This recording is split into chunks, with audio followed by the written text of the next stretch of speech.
The thoughts and opinions on Just Some Podcast are of the hosts and guests and do not represent the views of organizations that employ them or they volunteer for. They are also not responsible for spontaneous black holes or nuclear wars that may occur. You have been warned.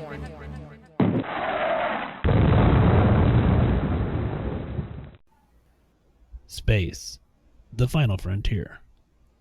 These are the voyages of Just Some Podcast.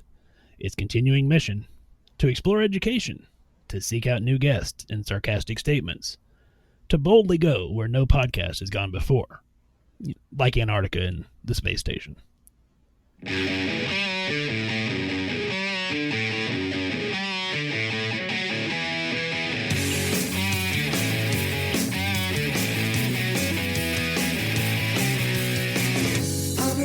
I'm so alive, I'm lonely.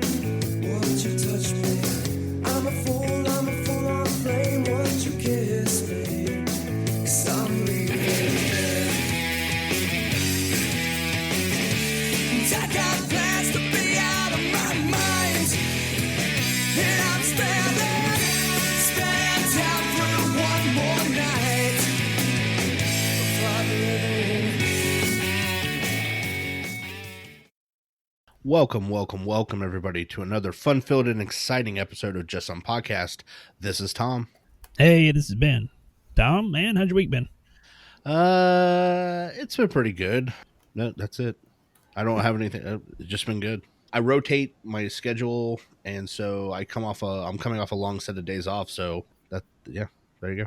So there's a high likelihood that you're not intoxicated today? Actually, there's a low likelihood. However, I am not intoxicated today. Oh, well, that'll work. Well, and I'm also in a super great mood because we have a returning guest, Mr. What? Jeff. Yeah, Mr. Jeff. How are you doing? Just fine. How are you guys? Hey, we're good, man. Well, I guess the question is, Ben, how are you doing? Well, I'm not doing too bad, Got back from vacation, and, You're still bragging about that. well, it's because it was fun. What can I say? God. We need to go sometime. We need to broadcast live from a cruise and pay $75 an hour to, broadcast that across some shitty bandwidth. But hey, it'll be all right. Hey, I'm fine But with you also that. have to pay for it by having that first week back to work. Yes, exactly. That one will kill you.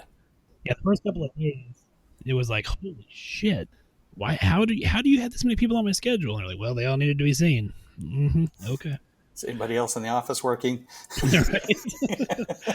I have yet to experience that. I have not taken the long vacation yet. I don't take it for several more months, so Oh, just I've wait. not hit that mental speed bump at 70 miles an hour. That is coming back to work after a good vacation. But you end up with a rotating schedule that you have 7 days off or 4 days off. Five. 5 off. So yeah, so You it's don't like need a little vacation. Exactly. Well, Exactly. I have a wife and kids that they're demanding to go because to them, sitting in a lazy boy and watching war movies is not a vacation, apparently. So they want to actually go do something. They are exhibiting terrible judgment. Hey, brother, you're speaking to the choir, okay? So just throw that out there. I'm like, look, Band of Brothers was great the first 12 times we've seen it. It's going to be great the 13th, all right? I might have missed something. Yeah, exactly. I don't exactly remember how to spell Currahee. Yeah. We got to watch this episode again. So, but they don't get it. I'm like, what else am I supposed to do on Memorial Day, America? So there you go. Extra number 12. I didn't see him get shot the last time. Did you realize he turned out to be Tom Hardy? Yeah. So there you go. They don't understand it. And Jeff, you get the distinction of being the first return guest to our podcast. So, welcome back. How's things been since you were here last? Thank you.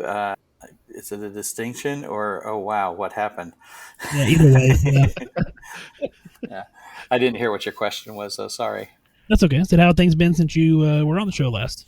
Pretty good. Staying busy with work, getting ready to go on a small vacation road trip with folks, taking children on the road trip tour of doom throughout the Midwest into the middle of nowhere, South Dakota. That sounds like a blast. Yeah, doesn't it? Though I do notice that you conveniently left out all of your fame that you have acquired since being on the podcast the last time. I mean, there had to have been, fives of people, clamoring to talk to you. Maybe 3. And I work with all 3 of them. Ben and Tom are 2 of them. So there you go. No, that was really that was a fun experience. Yeah, so maybe he's the intoxicated one, Ben. Did you ever think about that? Like, I did not. Got my water handy. And oh, see. it's very, very light on the bourbon. As in none. I was going to say, so light, you can't even tell it's there. Exactly. All right, Benny. Yes, sir. So since we were talking about people listening to the show, and this is a weak segue, let's do our social media shout out and get that out of the way. That was kind of weak. I'm going to give you, Dude, it was super weak, okay? But I got to get the shit moving forward, so let's go. You can find us on Facebook, Instagram, and Twitter, all at Just Some Podcast. You can also find us on the web. We're at www.justsomepodcast.com. You can email us, admin@justsomepodcast.com. Don't forget, you can also find us on YouTube as well as Helium Radio Network. We're on Helium Radio After Dark, Channel 2, Thursday nights, 9 p.m. Eastern, 8 Central. Tom, what else can they do, bud? Well, first of all, they can give us any ratings or reviews on any of their social media sites. They can tell all their friends about us. They can also listen to us on Libsyn, Libsyn, where we are broadcasting the podcast from. They can also go to our website, go down to the bottom. There's an Amazon affiliate link. They click on that. It takes them back to the Amazon site so they can do all their shopping. And anything they buy from there gives us a small amount of proceeds, which we then put back into the show, and we appreciate greatly. Jeff, is there anything? I would say, Jeff, is there anything you want to shout out? Or yeah, I just have a question. Other than the 12-gallon or 50-gallon drum of lube, what is the strangest thing that has been purchased?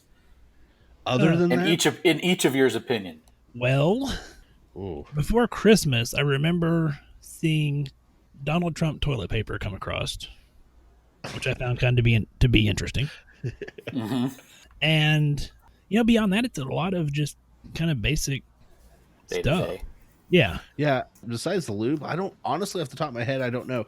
I want to say one time I made a joke about someone making a large purchase of D-cell batteries, and then Ben's like, "No, we did have some. Did we have something like that, Ben?" I think we had something like that, yeah. Yeah, I was like, holy crap! I hit that one on the head like a blind shot in the dark. I was like, that one lady is real, or a guy is really lonely when they listen to us. So, or maybe they have a 1980s boombox and they're just trying to.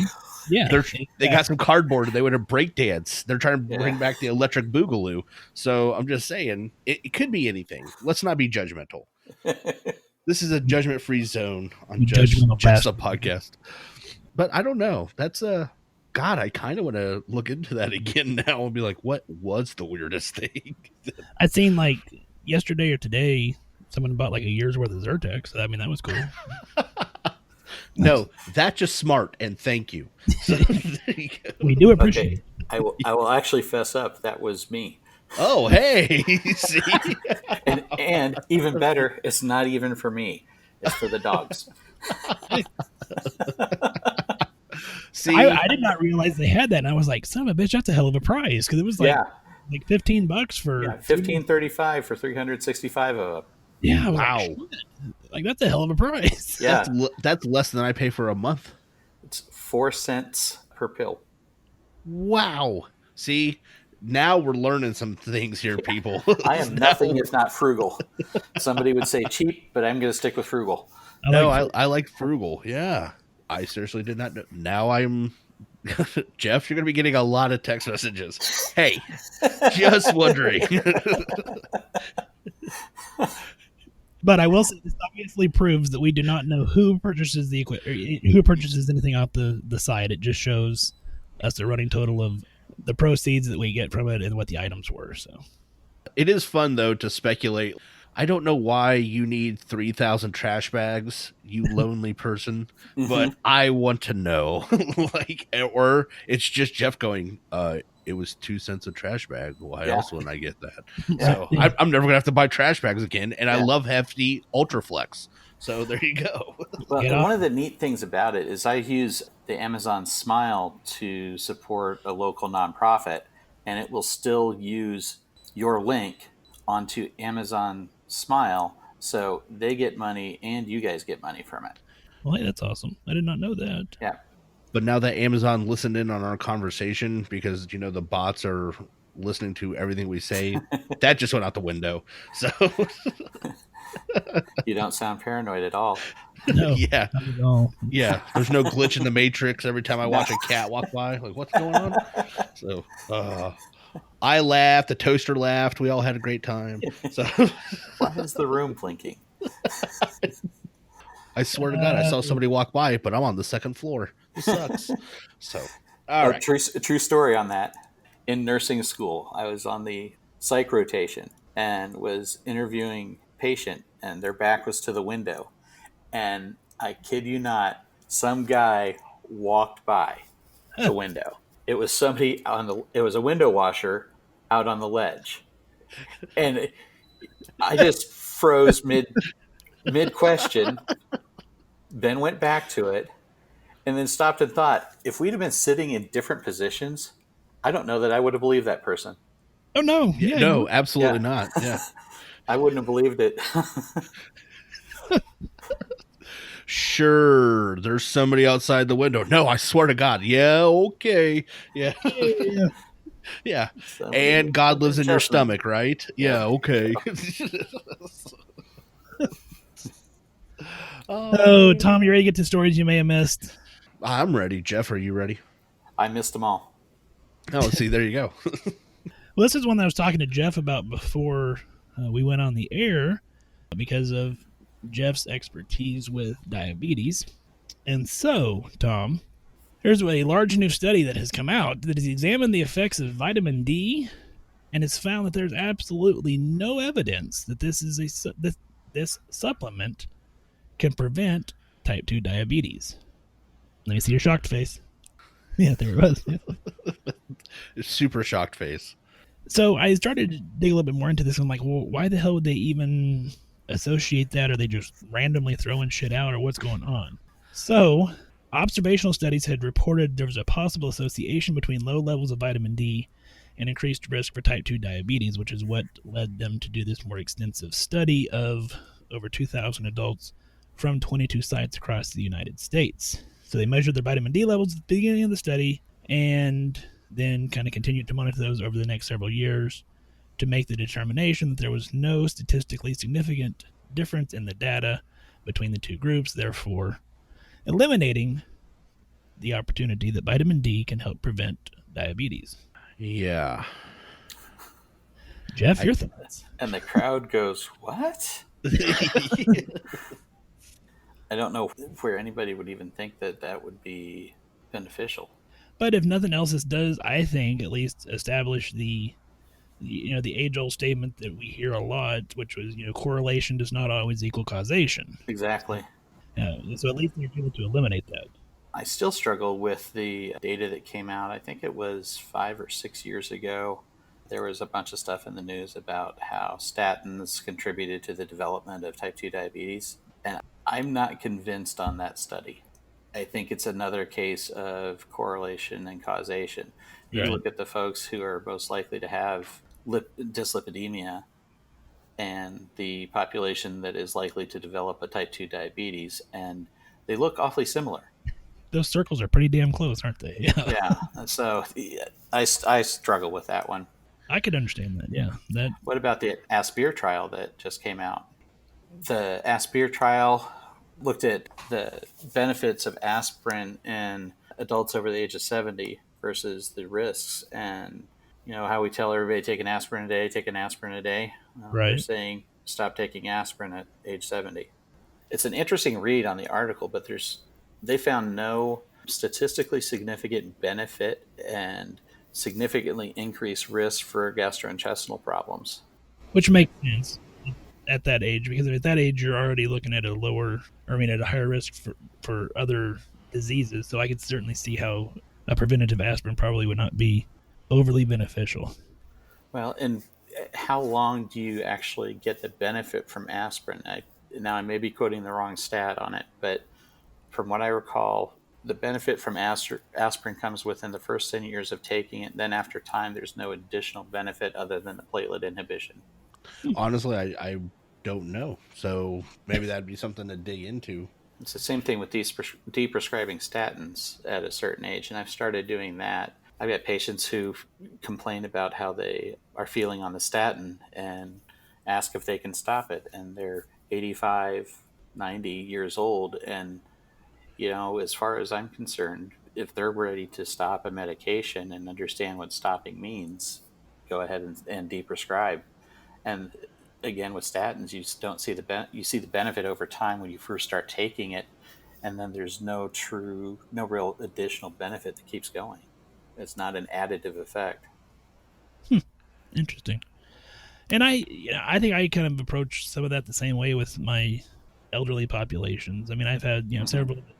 If you're over 80 and you're diabetic, and it's fairly well controlled because you've done really well over your life, and you want ice cream occasionally, you know what? You're 85 years old. Go have some damn ice cream. Like, it's not going to hurt anything. We all got to die of something.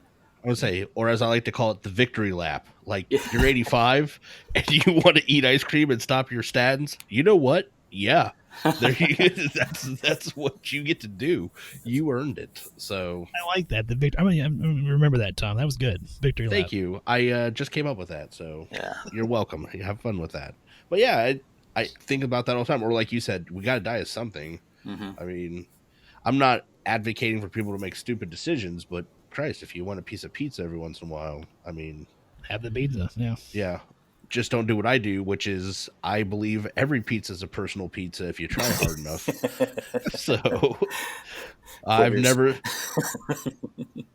from the ER, I told every one of those girls, if I come back with my I shouldn't say if, when I come back with my STEMI, I don't want any shocked faces. Okay. You just do your damn job.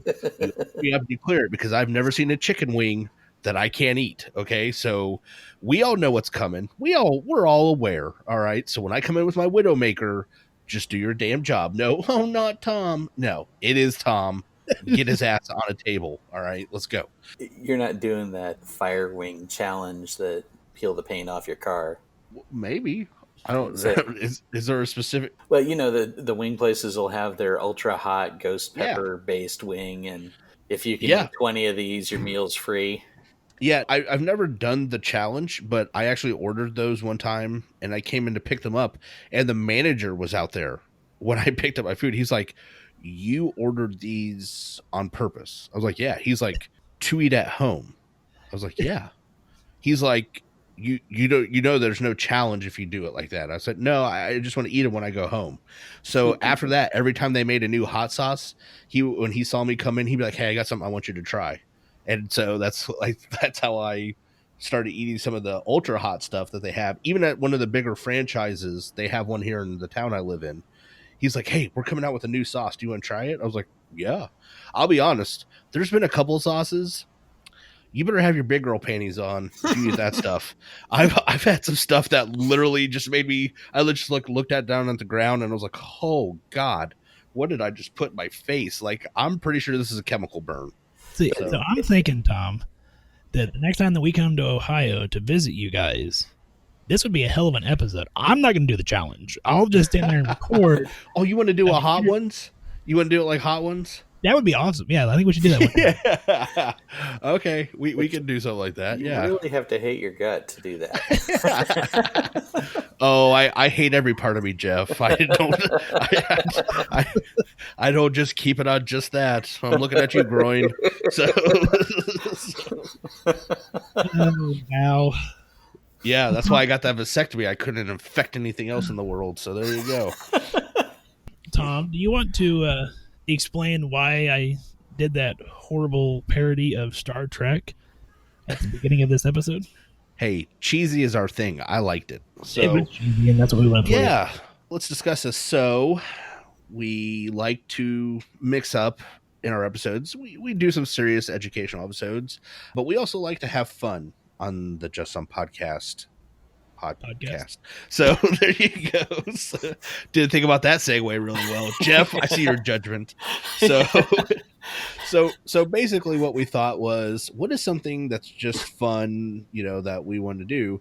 And I think Ben and I were talking, and it was right around the time Jeff is a Star Wars fan, and we were talking about something, and it came to me, there's a bunch of medical stuff that always happens on those shows. Let's talk about medical technology from Star Wars to Star Trek and just kind of go from there and have fun with it and see what it's like. And Ben found 2 websites from people that definitely have way too much damn time on their hands. And put together every medical reference and device for both Star Wars and Star Trek. Yeah. So that was interesting reading. So that's what we're doing. That's what this episode is just having fun. If you're a science fiction fan, if there's other science fiction shows you want us to look into, discuss, etc., go ahead and email us about it. But I am a huge Star Wars fan. I am unashamed. I'm a big Star Wars fan. I have nothing against Star Trek other than it's inferior to Star Wars. but really, other than that, the Next Generation was okay. But See, and I'm a big Trekkie. That's where I have probably seen every episode of Next Generation. So yeah, I'm a Trekkie. And Jeff, you're a Star Wars guy, right? Yeah, huge Star Wars guy. I've got one patient room. I've got an X-wing picture, and in both rooms at the clinic, above the door is Yoda's famous quote: "Do or do not. There is no try." And yes. I am not even embarrassed to say I point at that sign during visits on occasion. I think I can. Nope. I like it. Yeah, there you go. You're going to lose that foot if you don't do what I say. Well, I'll try. It's a little tongue-in-cheek, and patients have gotten to know me and my personality and still come and see me for whatever reason. And a lot of them just appreciate that subtle bit of humor from time to time. Well, yeah, you got to kind of mix it up a little bit. Yeah. Yeah. So here we go. Since you're a Trekkie, and like I said, I don't mind the Next Generation. The rest of it, I don't know about that. But there is a movie called Fanboys. Jeff, I'm sure. Okay, I thought for sure Jeff had seen it. Yeah, Ben, it's excellent. Have you seen Fanboys? Not that. No, I don't think I have. Well, then I think we'll just talk about that off the air. But if you are a Star Wars fan, yes, if you are a Star Wars fan. Long story short, it's about 5 guys that are friends from Ohio, and they travel across America to break into Skywalker Ranch to watch a Star Wars film. I believe it was Phantom Menace when it was getting ready to come out. Yes, it was Phantom Menace. I just didn't want to date it too bad, but yes. Yeah, you're eating hot wings, and all I'm thinking about is the heartburn I'd have. So yeah, we're just dating ourselves anyway. But yes, it's supposed to be. Now, obviously, I'm pretty sure it was made a couple years after Phantom Menace, but that's what it's about. And it's one of those road trip movies. Like, it's about the friends, they're having fun, and they purposely stop in, is it Riverside, Iowa? Is that wherever James T. Kirk is supposed to be from, and they attack some Trekkies. So it's hilarious. It's definitely worth watching. But in a nutshell, people, that's the episode. All right. Well, Tom, what do you have, man? What cool devices from the future are we gonna talk about? Well, I didn't just do stuff. So here's an interesting thing, and I will say it applies more to Star Trek than Star Wars. But there's been several interviews I've watched with, like, let's say, engineers or astronauts, and they'd say, "Oh, I watched Star Trek when I was a kid, and I really thought we could talk without telephones, and so I worked and helped develop cellular technology, shit like that." And I was like, "Oh, okay, that's really cool." So there may be some things in here I don't remember anything right off the bat, but it's more of just I saw that and I was like, "That's crazy!" Someone just made that up. Well, you say that, but the monitors that we see in ICU. Oh yeah, the ideas for those came directly from Star Trek. Yeah. Above the bed monitor and in the room monitors. Shoot, I can't even remember what they called them. I'll find that. Well, the thing is there's multiple times, and as a matter of fact, I was telling Ben that I think it's Philips is working on basically a handheld device. It's like an ultrasound and combination thing you can use in your hand, and it's almost like having a tricorder. Oh, I want to see what's going on. They can just like take a look at you. And I'm not saying that there isn't some amazing technology like that. I'm just saying I didn't focus on that. I focused on what is that called? And then I just kind of just went on that. So I went less educational and more are you shitting me factor when I was reading about this stuff. So, Jeff, it was the biofunction monitor, Yep. and that was the small display located at the head of the beds, and it gave information on vital signs, pulse, respirations, temperature, brain activity. So, yeah, that was, above the beds, and now look where we are as far as ICU. You have them in there all the time. ERs have them all the time, so. Yeah, it's Good. crazy. Well, and the Star Trek's plasma infusion unit is conveniently our IV pump. Yes, and I've noticed. I will say that I was expecting more like the whatever, just make up a bunch of words, put them together, medical device, Yeah. and I didn't find that a lot of times. I found stuff that I was like, I either found stuff that I was like, okay, that's the ex machina, like they needed something to be able to save the day. Here it was, but then I also found a lot of stuff like complete blood counts on the Star Trek site. I was like, wait a minute, what? That's we actually have that, boys and girls. So I don't know. So it was pretty interesting. But I think I will start off with a Star Wars device. I'm probably going to go back and forth, like a Star Wars, a Star Trek, a Star Wars. Yeah, no, you're fine. Go ahead. So this one's from Star Wars, and this is called a Delta Wave Inducer. And long story short, this is a device, and I didn't write down. It actually tells you what episodes and etc. I didn't do all that, but basically, a Delta Wave Inducer is a machine that, when you're sleeping, guess what? Flips your brain pattern into delta waves, and you can get an entire night's sleep in 10 minutes. And I was like, that would be pretty fantastic. Wouldn't it? Like, that Yeah. would be pretty awesome to just be like, okay, and wake up fully refreshed 10 minutes later. Well, not only that, like, let's say you have obstructive sleep apnea, and you're like, oh, you're going to be awake in 30 minutes. Don't matter. Guess what? I'm going to get you a whole night's sleep and that 10 minutes in between. Effectively solve a lot of medical issues as well if they can get that much sleep in 10 minutes. Yeah, that's kind of cool. I like that. I think one of my favorites is Bacta from Star Wars. Oh, son of a bitch.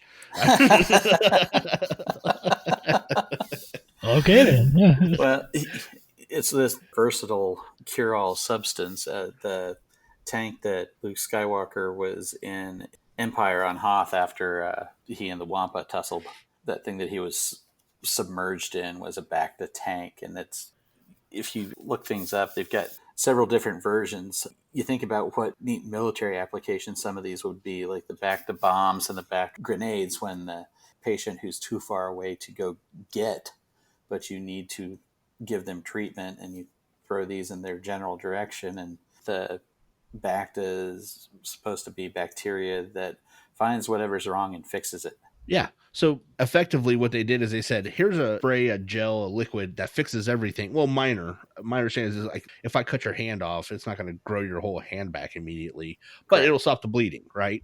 Yeah. But it's in everything. It's a spray. It's a tank. It's in a bomb or a grenade. So like if Ben's wounded behind a rock, I can just throw a Bacta grenade back there. He'll be alive in a minute. And I was like, as much as I love Star Wars, and I do, I was like, you cheap sons of bitches. Yeah. You just found like everything's fixed by this one thing called Bacta. There you go. Don't worry about anything else the rest of the show. Well, Like, just Bacta will fix it. It's a very convenient plot device. Oh yeah, that's what I was saying. It's one of those ex machina, like, there it is. Yeah. Yeah. Thank you. How did he live? Oh, he didn't tell anybody, but he had a whole supply of Bacta and just drank it. And oh, guess what? He's fine. Like, you sons of bitches. You know damn good and well he wasn't going to live through that. So there you go. And that was one of the ones I was going to talk about. So You are welcome. Ben, I think you're up. I am up. So, Star Trek with the hypo spray, the little thing they used to inject everybody with. That, Oh, yeah. but it was basically a needleless device that would use air to kind of pressure into the skin. And I was doing some research on it, and they've actually are developing something very similar to that currently. They've been working on that for a while. Yeah. The issue is they're wanting it to be kind of a pain-free delivery, and it hurts. Yeah. The military's been using air needles for a while. Yeah. But that hurts. So, Yeah. yeah. Hey, who would have known highly compressed air forcing liquid through your skin was going to sting? So, there you Right. go. But yeah, they are currently working on as far as not for compressed air, but another medium to Yeah. get into the skin where it's painless. So, for vaccines and things that we can do that we can. You said the V word. I did. I've said that to nursing students and a bunch of people that, 10, 15, maybe 20 years from now, I have a feeling there's going to be devices that's going to be like, wait a second, you used to stick a needle made of metal into people? And I'm like, yeah, that's all we had. So it's funny for us to look back, like when we did the Halloween episode, and say, oh my God, that was so barbaric. But then what are they going to say about us? Yeah. They're like, let me get this straight. His eye was hurt, so you just took his eye out of his head? Like, that's all we knew what to do. Like, leave us alone. So There's got to be a better way to check a prostate. I'm sure women are willing to say that there has got to be a way to do a PAP. Yeah. Yeah. Oh, all right. Here we go. I'm going on. Let's see here. Next one. And notice though, same thing. It's one of those, the spray from Star Trek, very much like Bacta, like, just give him a shot of this, fixes everything. So let's see here. Direct neural resequencing, which is That sounds yeah, that sounds very important. Basically, what it is they increase your neural activity and stimulate synaptic function. So basically, you have TBI, they put this thing on your head and it just fixes it. Isn't that amazing? They needed that on the, what was it, Night Shift, or that show that you hated? Third, what the hell was the shit? I don't remember now. Never mind. Yeah, no. Night Watch was one of the most abhorrent things ever. Third Shift wasn't bad. I'll tell you right now, I watched a couple episodes of Third Shift, and I was like, they really had cops around or paramedics around when they wrote that episode, like, for sure. But Night Shift is just, visually, it makes me want to pull my eyes out of my head.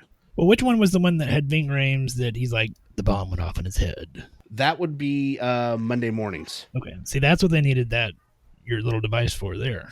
Well, yeah, but the thing is, they already had Ving Rhames, and he had a pen light.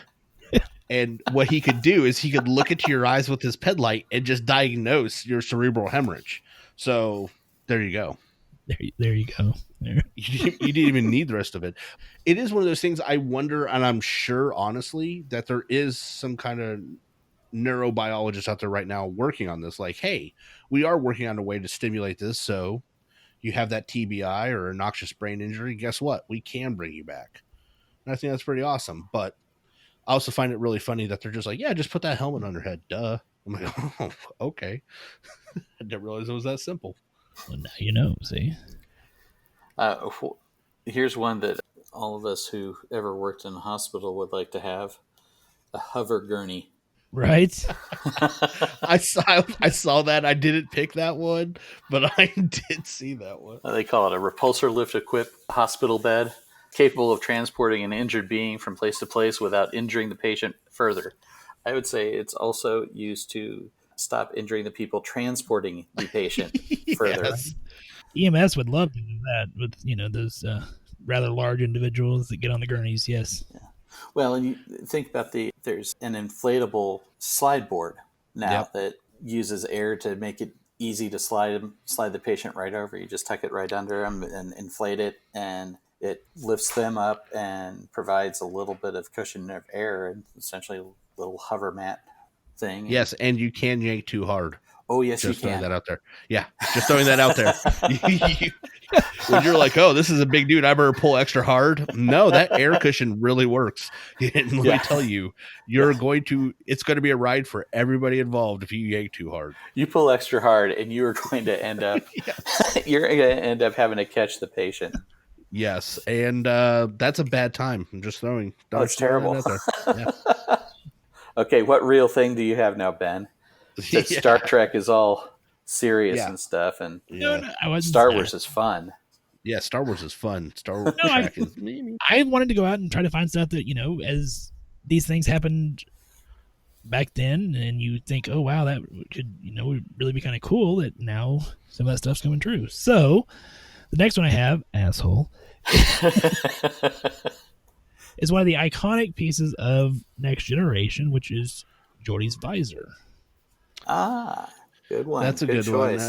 Yeah, okay. Go on. So that actually stood for Visual Instrument and Sensory Organ Replacement. And so, he was born blind, but they were able to use electromagnetic signals to allow him to see. So I did some research, and they are currently developing one to be used that are basically digital eyes for those who are legally blind. So I thought that was kind of interesting. It's a company called eSight. And I'm going to go the ethical route in that. Since when is either blindness or deafness, for that matter, when is that a disease that we have to cure?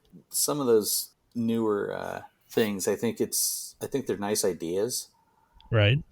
but does the patient actually want that? Are we telling the patient that there's something wrong with them, that they're not getting the best out of life that they can? You make a valid point, sir.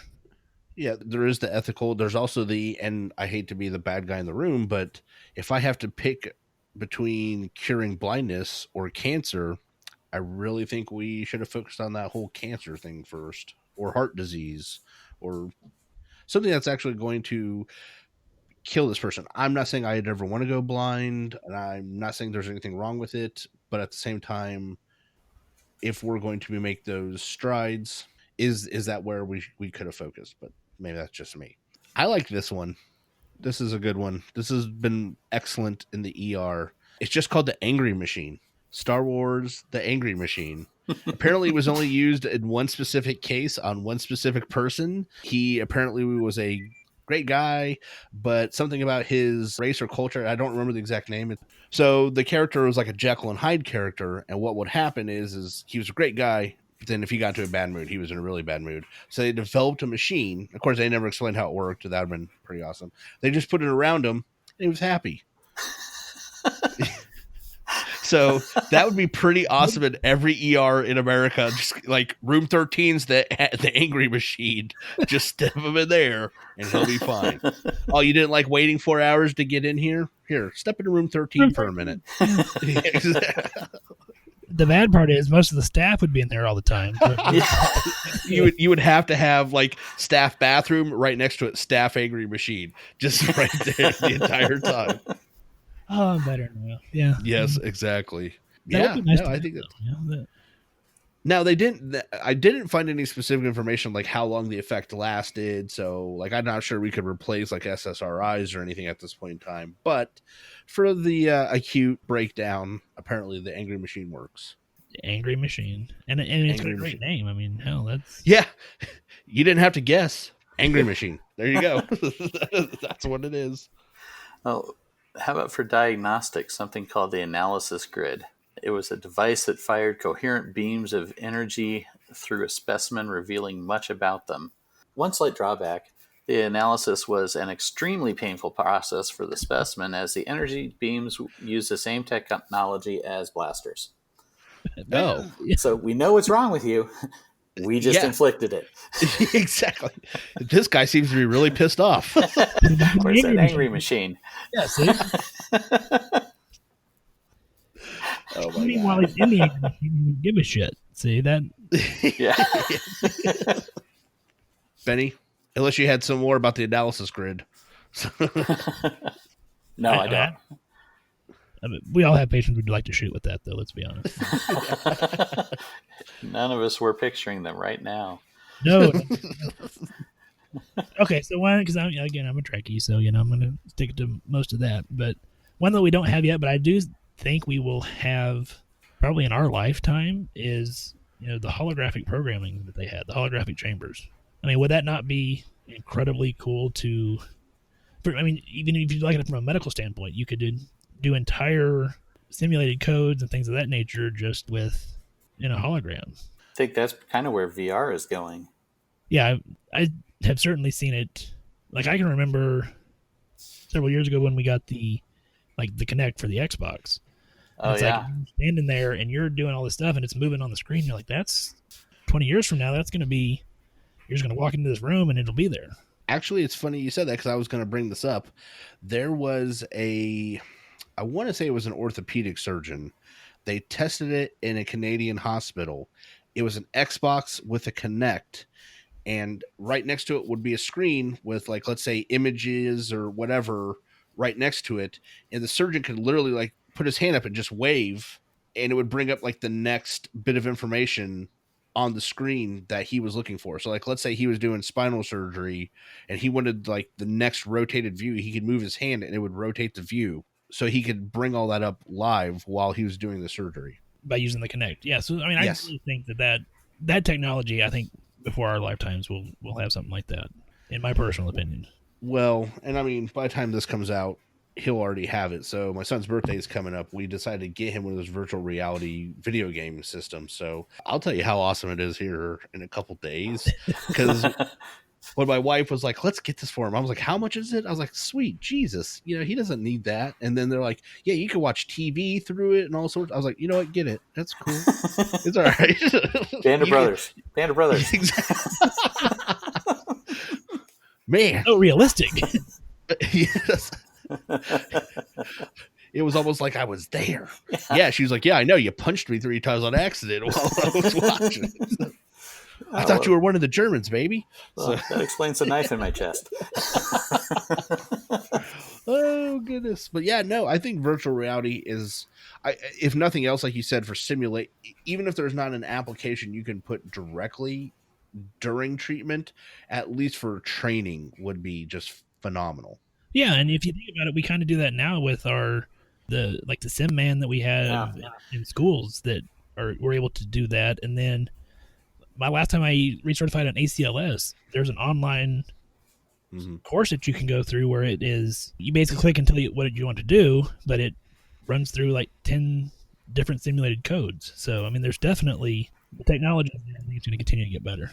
I agree, and I don't mind some of the stuff. I will tell you a couple things about the ACLS, and then we can move on.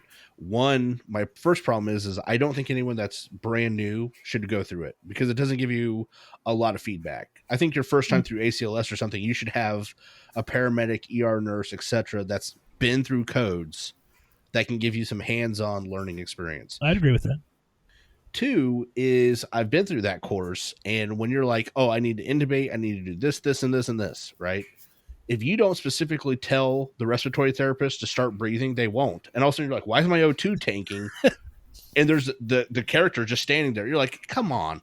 In real fucking life, that RT, and RTs, you guys are lazy, but I mean, surely you could squeeze the bag, every 5 to 6 seconds like you're supposed to.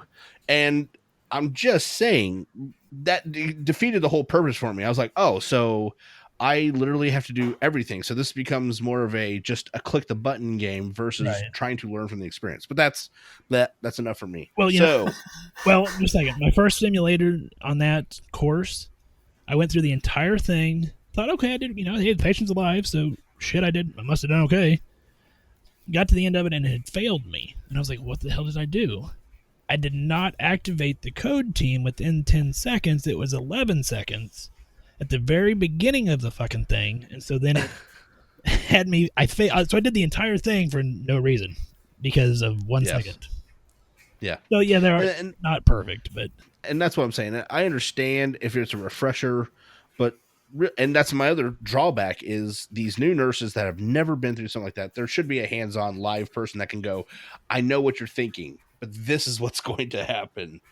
Talking to them. Like, I just think that'd be helpful. So those of us who've been so far away from the hospital setting now, working clinics, whether urgent care or doing primary care, how often do you use your ACLS?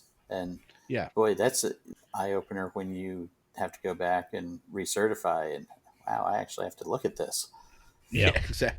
Like, oh, yeah, that's a thing now. Not a thing that you want to have to use all the time, but at least if you're exposed and are using it every now and then, it feels familiar. But when you haven't seen it in years. Yeah, and that's, I think there still needs to be a real examination in healthcare is, do we in clinics, I know it sounds great, oh, he's ACLS certified, but realistically in the walk-in clinic, is that something we're necessarily need to be doing? I don't know.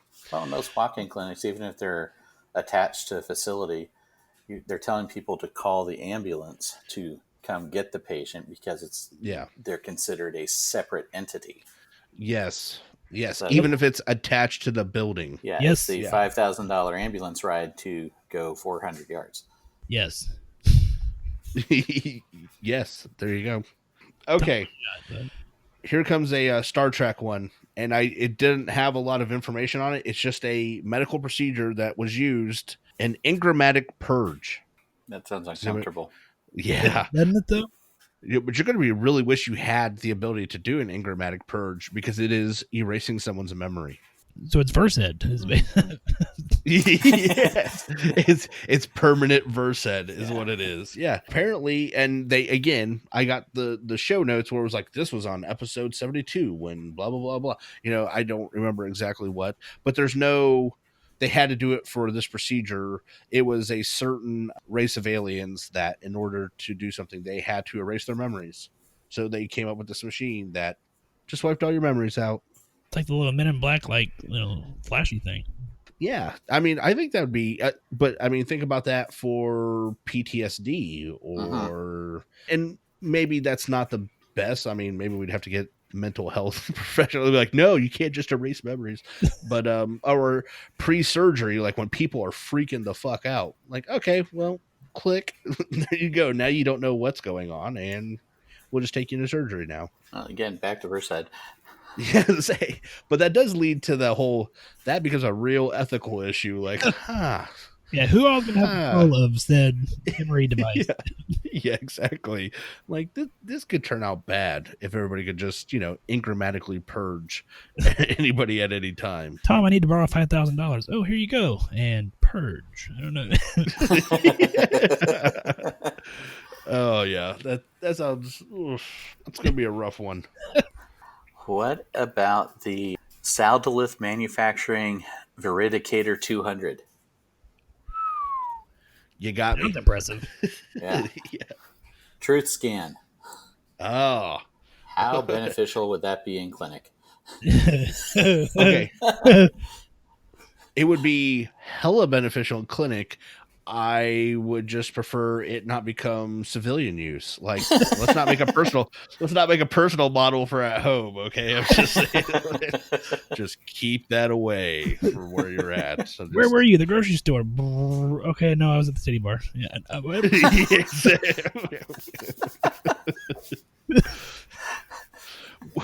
Were you reading upstairs? Yes. Don't shake my hand. I'm sorry. I mean, I'm just saying. But in clinic, it would be great. Yeah, you're right. Have you been checking your blood sugars? Well, yes, I have. Yeah, I've only been eating broccoli. Yeah, okay. When's the last time your blood sugar was checked? When I was here. Oh, okay. Were you dipping the broccoli in margarita salt and sugar on the way here? What were you doing? So, does it say anything though about the device? Is it like handheld? Do you put it on their head? Do you make them sit in it? And that one's actually, it looks like it's a wristband. So you just point it at them. It's a small sensor that was built to look like a bracelet or armband. It had a scanning range of 10 meters and could scan a single target. There you go. All right. Wow. So they might not even know they're getting scanned. Like, you bullshit artist. I know better. But if you Right. or what was it when in episode 4, the on the Death Star, the droid that floated with a lovely syringe and needle, Oh, yeah. an interrogator droid, or Yes, exactly. Yeah, no. I know, yeah. Let's see It how made a strong neat her noise. will is. Yes. They all made really cool noises. yeah. All right. How about the auto suture, which was a little laser, whenever they would get cut or hurt, that they could, just pass it right over the laceration, and miraculously, the patient was healed and did not require actual, suturing or apparently lidocaine or anything. You could just laser the shit out of it, and it was They were much tougher. much. Yes. Yes. Well, usually, Again- I don't know. I would miss doing the procedure. I would, but I mean, if it gets the same RVUs for me just to run a laser over it, I mean, hell, that's Valid point. I'm just saying, having just done some sutures and I don't get a lot of practice with them, if you were like, hey, you could just do this, I'd be like, yeah, okay. Like, I have fun. I enjoy doing them, but I don't do them enough where I feel supremely confident. So it's still one of those, I can just give them a little zap. Yeah, that's what I'm thinking. It's like, and you can do that a lot faster than suturing. So I'm imagining that knife off Hitchhiker's Guide to the Galaxy where it toasts the bread as it cuts. Like, hey, there you go. It's the same knife. Just go ahead and run. same basic premise. Yeah, please. I think my favorite's the restaurant at the end of the universe. Yeah. The cow that introduces itself because that's going to be your meal. Yeah, see, It says, I have a okay, lovely brisket. I'll be back while I go slaughter myself. it has been a long time since I've read the book. I was just watching the movie today, though. Oh, the I just movie's was flipping terrible. through. It was fun to like just see some stuff. Like to see Zaphod Babelbrox was just fun, and that's probably my favorite name ever. Like I want to get a dog just so I could name him Zaphod Babelbrox, but I just was like, but I mean, the book is far superior, and just reading it just makes you laugh the entire time. Be like So. having a dog named Stay. Come here, Stay.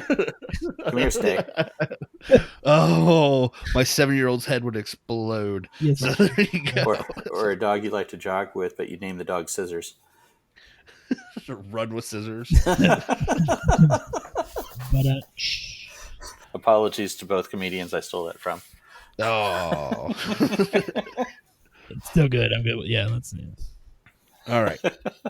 How about one more? Okay, so I'm going to go with funny. Well, I guess it's not funny, but it just cracks me up because this was from the original Star Trek. I'm going to end on a Star Trek one. They called it cryogenic open heart procedure. Okay, so Okay, so go ahead. I know what you're thinking because that's what I thought, right? But remember, I think this was shot in the 60s or early 70s or something like that, right? It has nothing to do with freezing. Okay. they just picked a word that sounded cool. Let's go cryogenics. Yeah, it makes a lot exactly. of sense. It is a procedure that requires them, and I'm sure this made sense in the episode, like there was some reason why this was, life-threatening or something. It requires that they drain all the blood out of the body and reinfuse it with new blood. That's it. That's the entire thing. It's like a huge ECMO. Yeah. Yeah. That's what's going on, but they call it cryogenic open heart procedure. But I guess it doesn't even require them opening their chest, so I'm not really sure why it's called open heart either. I mean, at least it involved the heart because had you been Yeah, because the befuddled look on your guys' faces, I'm like, yeah, trust me. When I was reading it, I was like, no, I clearly clicked on the wrong thing. Because this is not no. That's exactly what it says right there. Cryogenic open heart procedure, and I can just imagine him explaining it. Well, we got to take all the blood out. Why, Jim? Damn it, I'm a doctor, not a doc. Oh, shit. Good thing you thought ahead on that one. See, that's how poor it was. I was impersonating him fucking up, but I made you think I was fucking up. So Excellent I can't tell if recovery. I can't tell if that's a mark of awesomeness on my part or just sad. At least you weren't like it's the cryogenic open heart procedure, and it's basically their colonoscopy. I mean, would have made it about as much sense. So, Well, I was gonna say, could you imagine if, like, back in the day, he's watching Star Trek and they're like, "It's cryogenic open heart. We're gonna stick this tube up your ass." Every man in America would have been like, "I am not getting a cryogenic open heart surgery." Like doctors across America would be like, "Why can't I look at your heart? I know where you're sticking that tube, and you're not going anywhere near me." I'm going to die of heart disease. Well, yeah, maybe. I don't know. What's going on here? wow. All right, I'll Jeff, do- you got, Yeah, I've got two quick ones. go ahead. One sir. we already have. The NanoCam. Okay. Think about the endoscopic capsule. Yeah, okay.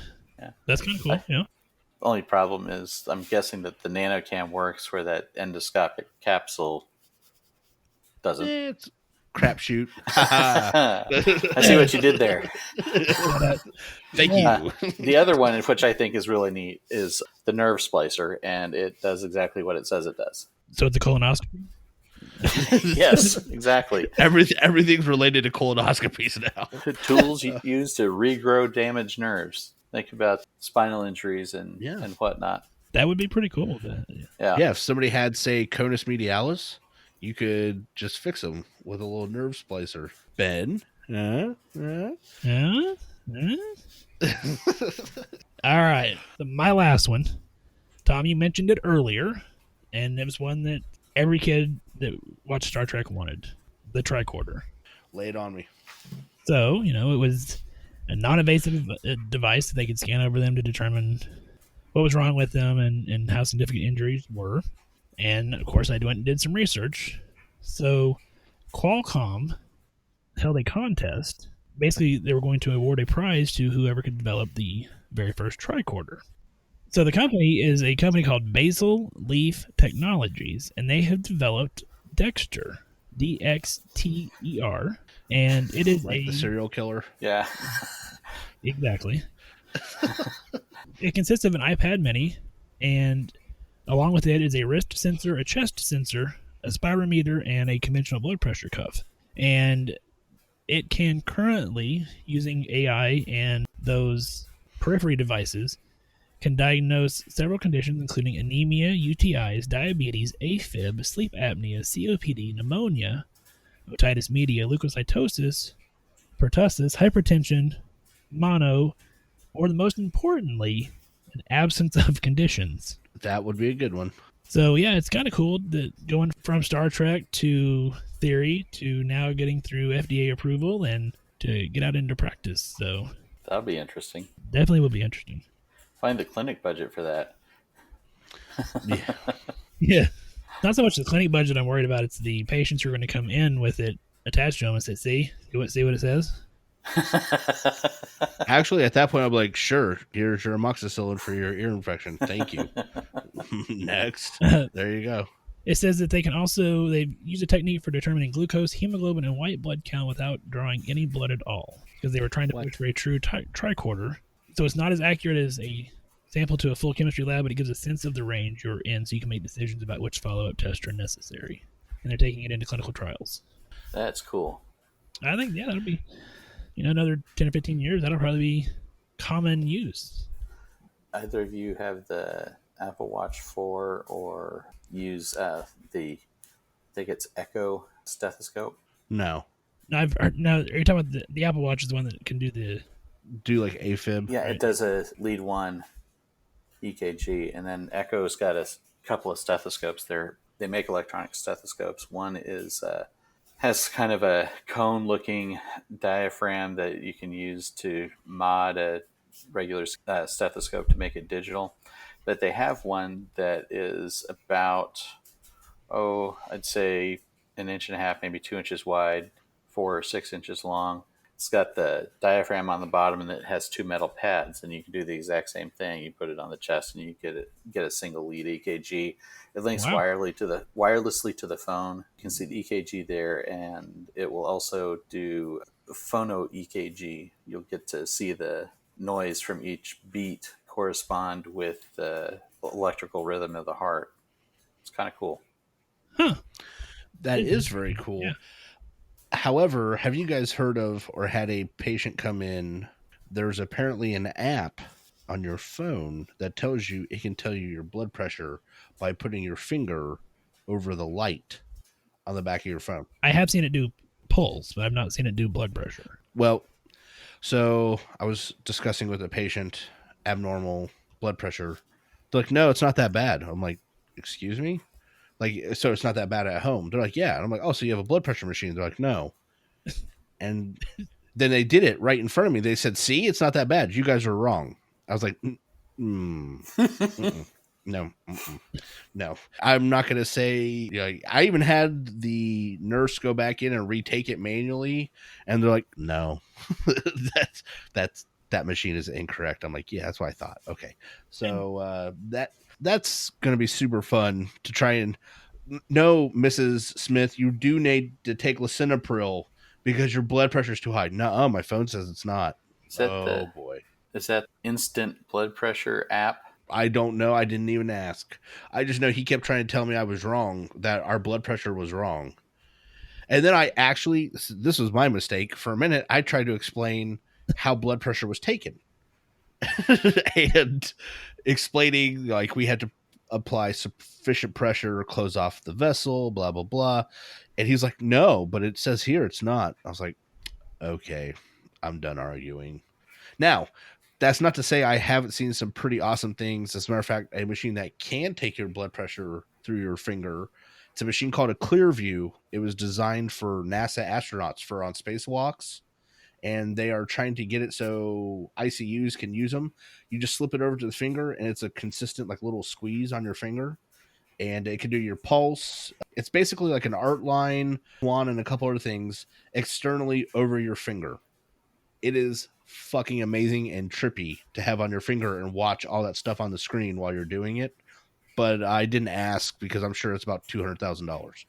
So you're going to get one per ICU. Yeah, I think I found the app you're talking about.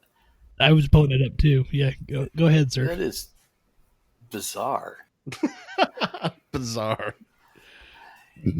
It very clearly states, do not rely on instant blood pressure for medical advice or diagnosis. So somebody might have missed that memo, but you take your phone out of its case, which automatically is going to raise your blood pressure because you're going to drop it and have to pay the $500 deductible to get a $600 phone.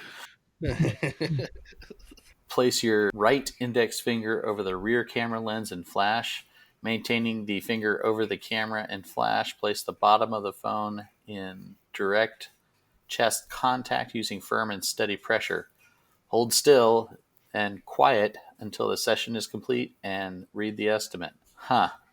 Their supported range for systolic pressure is 83 to 178 millimeters of mercury, and diastolic is 58 to 107. It is not a replacement. Do not use instant blood pressure as a replacement or a substitute for a cuff or other blood pressure monitor. It is not as accurate as a cuff or other monitor. You want me to send you that link? Well, You can post it in your room. if you are on the same website that I am on, but I'm on their website, at the very top of it, it says that they settled matter with the United States Federal Trade Commission.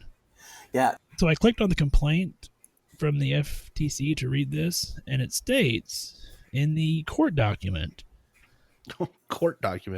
although defendants represent that the instant blood pressure app measures blood pressure as accurately as a traditional blood pressure cuff and serves as a replacement for a traditional cuff, in fact, studies demonstrate clinically statistical significant deviations between the app's measurements and those performed from a traditional blood pressure cuff. Shocker. I'm stunned. Yes. The crowd goes silent.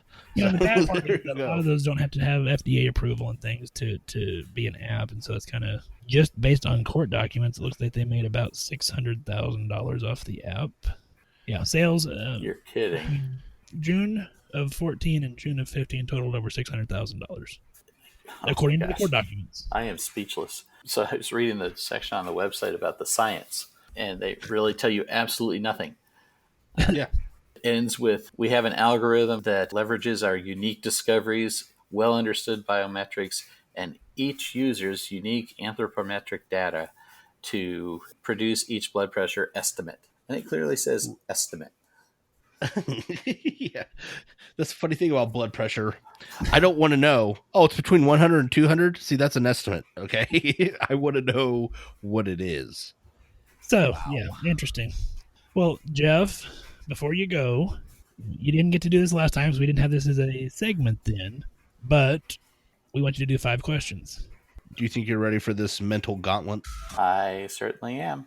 Join us on a journey into the inner psyche of our guest as we ask 5 questions. All right, Jeff, question 1. What's your favorite medical word? Sucking chest wound. Ooh, that's a good one. That is, yeah. It is exactly what it says. There's no... That is not that. Although It sucks in more than one You way. can make the argument that any chest wound is going to suck, but I always love that one. It's definitely different than the cryogenic open heart procedure as discussed earlier. So. Correct. Completely. Just slightly. All right. Question 2. If you could do any job in the world other than what you currently do, what would it be? I'd be retired by now, but I would have played professional baseball. What position? Catcher. Oh, that's awesome. All right. The old Crash Davis of podcast over here. There you go. Question 3. Think back to your first car. Was it a stylish ride or a rolling turd? Okay, here's the caveat. One I had to share with my sister, or one that was finally mine. It's your story. You tell it. Okay, the one that was mine was Beretta that had an electronic dash, so it was a stylish ride. And the one you shared? Was a 1984 Buick Skyhawk, and we'll just leave it at that. You may want a sponsorship from Buick at some point. Or maybe not. Would Yeah, it was a little rough. A little rough. All right. Question 4. If your house is on fire and everyone, including your pets, are safe, what's the one thing that you want to get out of your house? My camera gear. Everything else is backed up remotely in multiple places, so everything else is replaceable.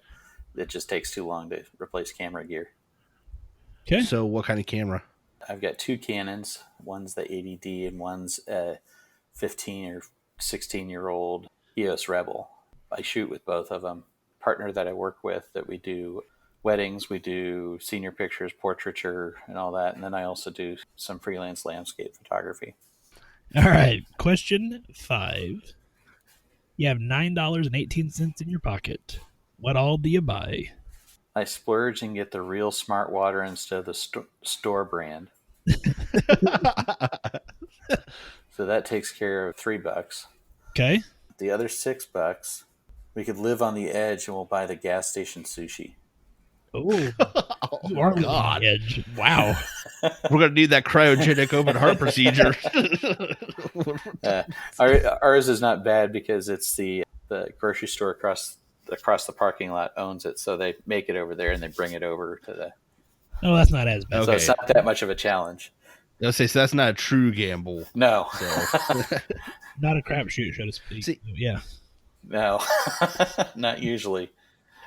So if you enjoyed this episode, you can find us on Facebook, Instagram, and Twitter. We're all at Just Some Podcast. You can find us on the web, www.justsomepodcast.com.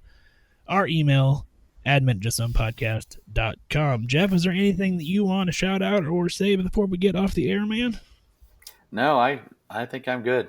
Okay, you're going to go out and buy a tricorder? Oh, wait. You're a That Star would make Wars. our job so much easier. Wouldn't it? Just don't even touch the patient. Just walk in and, oh, yeah, here's what's wrong with you. Could be like the machine off Idiocracy. Put one probe under your hand, or one probe in your hand, one probe in your armpit, and the other one in your ass. It'll tell you anything that's wrong. Somebody else has read that. Did you I read watched it or the saw movie. the movie? No, I saw the movie, and I'll tell you right now, that scene, and he's like, wait a second, I got the probes mixed up, and the guy trying to watch which probe he just took out of his ass. No, it's one in your mouth. Yeah, it's one in your mouth, one in your armpit. Yeah. I use one that in your joke ass. all the time when I'm sending a patient for an upper and a lower. You want to make sure they do that upper first. Make sure they wash the camera. Wake up and your mouth tastes like butt, then they did it in the wrong order. Oh, goodness. Oh my god. Oh, Such a man. great scene. Tom, anything you want to add to this endoscopically wonderful episode? No, I'm good. Tom, you know the difference between an oral and a rectal thermometer? The taste. Yeah, I was gonna say it. Yeah. So I don't know what we're going to do next week, Tom, but sure it's going to be fun and exciting. Not as fun and exciting as looking at the future that's becoming the present with Star Trek and Star Wars. Go Star Trek, but, hey, whatever. Yeah, okay. Trekkie. You're damn right. Don't you forget it. So, but no, I know we got some great stuff coming up. I know we still need to get our vaccine debate show out at some point, and it should be a good one. Alienate all 12 of your listeners. Well, Divide it and would be conquer. our luck that we would have the 12 listeners that are all anti-vaxxers. Yeah. So, Oh Oh boy. Yeah. I don't Yeah. know what we're gonna do next week, but The I'm hate sure mail you'll get. Yeah, it's okay. Who gives a shit? I mean, you know, we only occasionally get hate mail, and that's mostly for Tom because he's back on So Oklahoma, there you go.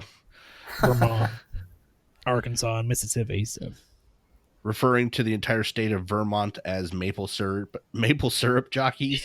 So, oh, that's my Tom. Yeah. All right. Twice now.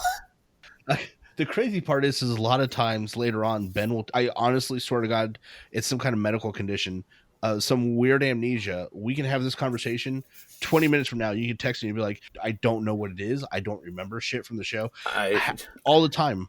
All the time, Ben is like, "Hey, so do you remember?" Or this girl wrote in and she said, "Hell, that was really funny when Tom said this about Oklahoma." I was like, "When I said what?" Yeah. Like, I swear to God, I don't remember half the shit I say. So I was like, "Oh," so I had to look some stuff up, and I was like, "Oh my God, I actually did say that. Like, what is wrong with me?" Yeah. So that's always fun. There's the episode that you dinged on redheads too, or something like that. That I was talking to you about. That Ben had to walk you through the episode.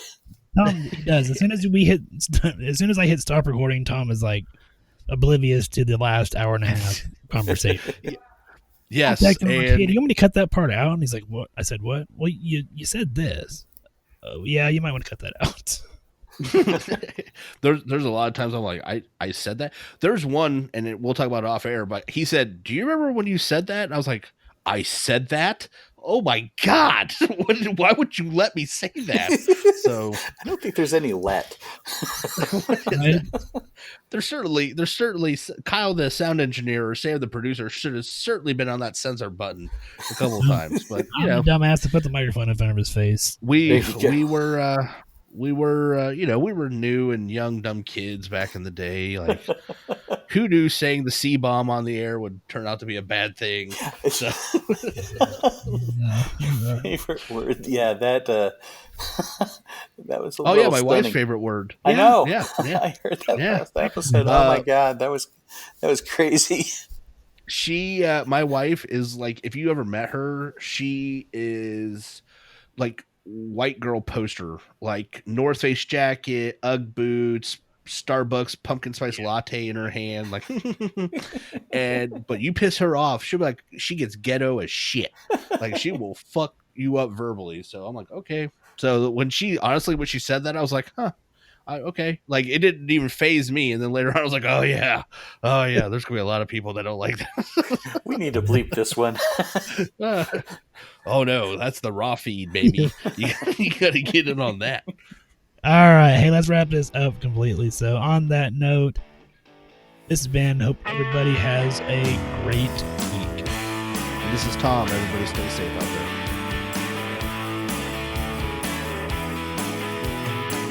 You say you don't think that I appreciate you. You say you don't think that things are working out. Well, it's a good thing that you still think, 'cause you know I've had my doubts.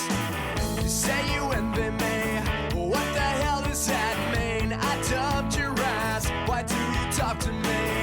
You're a bitch, dear. I thought I made that clear, and that is something you want me to hear. You got a new boyfriend, and he's better than me. He's got a plane and a house in Italy. Well, there's one thing that doesn't ring true. It'd be so fucking cool. What's he doing with you?